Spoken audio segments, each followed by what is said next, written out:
October, November, December, January, February. After 5 months, bumalik at gustong i-retract ang sinabi niya noong October 2016. At ngayon, kumakanta ng ibang tono. Alam po namin na malaki ang ibinayad ng mga dilawan na to the extent na kausapin ang 8 high-profile inmates na nagtetestigo tungkol sa drug trade sa loob ng Bilibid. Dahil sa araw na ito, ang plano nilang patumbahin ang Duterte administration. Kayo ba ay papayag? 6 na taon si Pinoy. 6 na taon ang kanyang nanay na nagsilbi sa ating bansa. May nagawa ba sila? Na diskubre ba nila na grabe na ang drug addiction dito sa ating bansa? Hindi. Dahil mismo ang Secretary of Justice that time is the drug protector of the big-time drug lords inside the Bilibid. Sinabi niya, kaya galit na galit yan sa akin. At if you remember, ewan ko kung sino ang nakapanood sa inyo dito, na pinipilit niya si Chief PNP Bato. Pangalanan kung sino yung personality na kasama ng mga police officers natin para kunin si Kerwin Espinosa. So nang pinangalanan ako ni Chief PNP, immediately I stood up. And when she saw me, sabi niya, nagsisigaw na siya doon.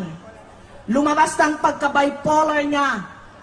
Let her sit down! Let her sit down!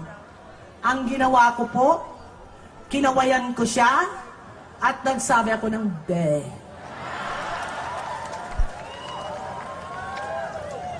Kayo ba ay papayag na ang ating presidente na magbibigay ng tunay na pagbabago sa ating bansa, ito yang ang gagawin niyang ligasiya sa ating mga kabataang Pilipino. Tapusin ang droga dito sa atin, korupsyon at krimen. Ayaw nila yun. Dahil nakapatong sila lahat sa mga drug lords. Ginamit nila ang pera ng droga para mamayagpag sila nung eleksyon. Kaya ako nakikiusap sa inyo, mahal kong mga kababayan ngayon, pagdasal po natin ng taimtim ang ating pinakamamahal na Pangulo ng Bansa, President Rodrigo Roa Duterte. Salamat po at magandang gabi sa inyong lahat. Mabuhay ang Pilipinas! Mabuhay si Duterte!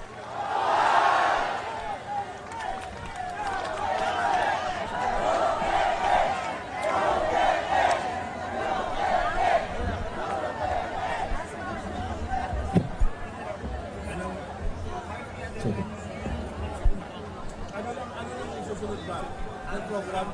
Ano na po? Oo. Sige, kumuha na isa pang microphone. Isa pang microphone. Ilan ba na?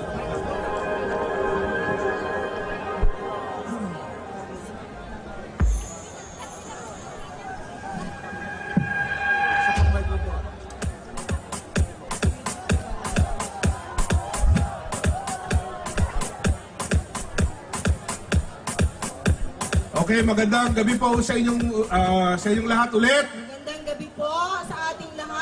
Lasing pa ba kayo? Susunod na po yung ating pong mga artist na maghahandog po ng kanilang mga talents para po sa ating mga kababayan na nandito ngayon. Pero bago siguro natin yung dyan ituloy yung Yes. ating concert ngayong gabi, gusto ko lang hong linawin sa ating lahat kung bakit tayo naririto. Nananawagan po tayo sa ating lahat na mamamayang Pilipino na tayo'y magkaisa. Dagsa na po ang mga taga-suporta ng Pangulong Rodrigo Duterte sa Quirino Grandstand. Yan po ay para sa gagawing vigil at pagtitipon na may kaugnayan sa kampanya ng gobyerno laban sa iligal na droga, korupsyon at kahirapan. Nasa linya ng telepono si Julius Disamburon. Julius. Yes, Ralph, nagsisimula na ngang dumating at dumagsa ang mga taga-suporta ni Pangulong Rodrigo Roa Duterte dito sa Quirino Grandstand kung saan gaganapin ito pong Freedom Rally and Vigil bilang pagsuporta kay Pangulong Rodrigo Roa Duterte.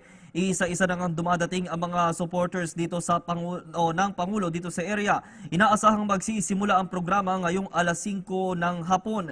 Ayon sa ilang mga taga-suporta ng mahal na Pangulo, tama at kailangang ituloy ang ginagawang kampanya ng gobyerno kontra sa iligal na droga, korupsyon at kahirapan. Siniguro din po ngayon ng mga organizers ang seguridad dito sa paligid ng Quirino Grandstand. Ikinakasa na din ang stage kung saan gagawin ito pong programa mamayang hapon. Pinaalalahanan naman ng mga otoridad ang mga motoristang babaybay malapit dito sa Luneta na gamitin muna ang mga alternatibong ruta. Nagtipon-tipon din ng mga tao sa Rizal Park sa Davao City para sa isang Freedom Rally bilang pagpapakita ng suporta sa Administrasyong Duterte. Sinimulan ang naturang programa sa pamagitan ng isang panalangin ng mga kapatid nating Muslim at Kristiyano. Mula sa Davao City, may ulat si Marita Muahe.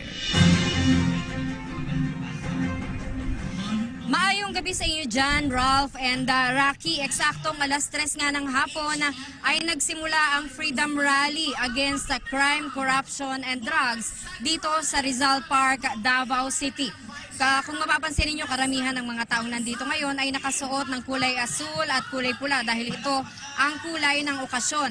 Paminsan-minsan ay umaambon, umuulan, pero mga tao hindi natitinag. Nandito pa rin sila, no? Siguro medyo sumusulong o sumisilong kapag bumusang ulan, pero muli ay bumabalik sila kapag medyo huminto na ulit, katulad ngayon.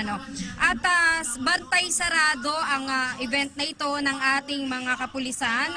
At ito ay upang mapanatili hindi lamang ang kaayusan ng programang ito, kundi maging ang seguridad ng lahat ng mga taong ma-attend dito.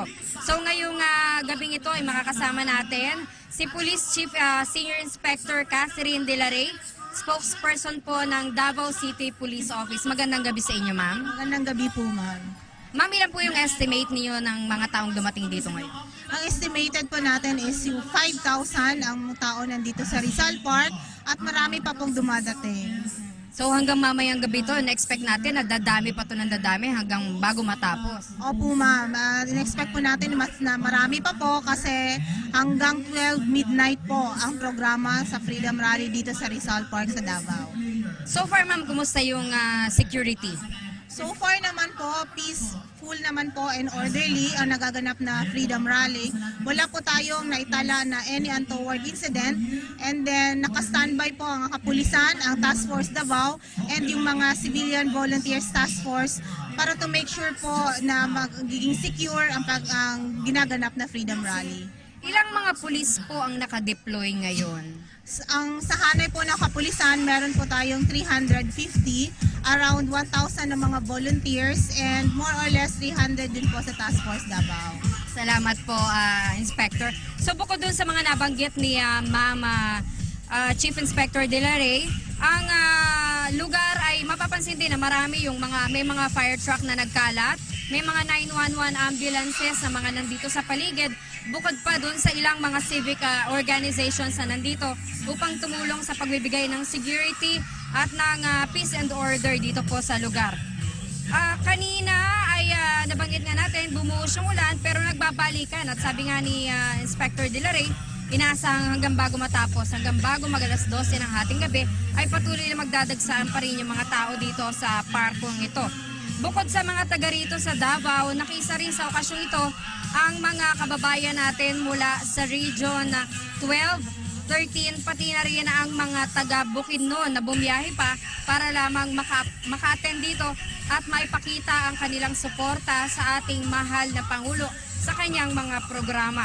Ang event na ito ay inorganize ng Mayor Rodrigo Roa Duterte National Executive Coordinating Committee, People's National Movement for Federalism, Siklista at Motorista ng Pilipinas, Rodrigo Roa Duterte Riders Club. And of course, hindi magiging successful ang event na ito kung wala yung publiko, yung ating mga kababayan na nakiisa, bumiyahe at baliwala ang ulan sa kanila para lang makasama dito.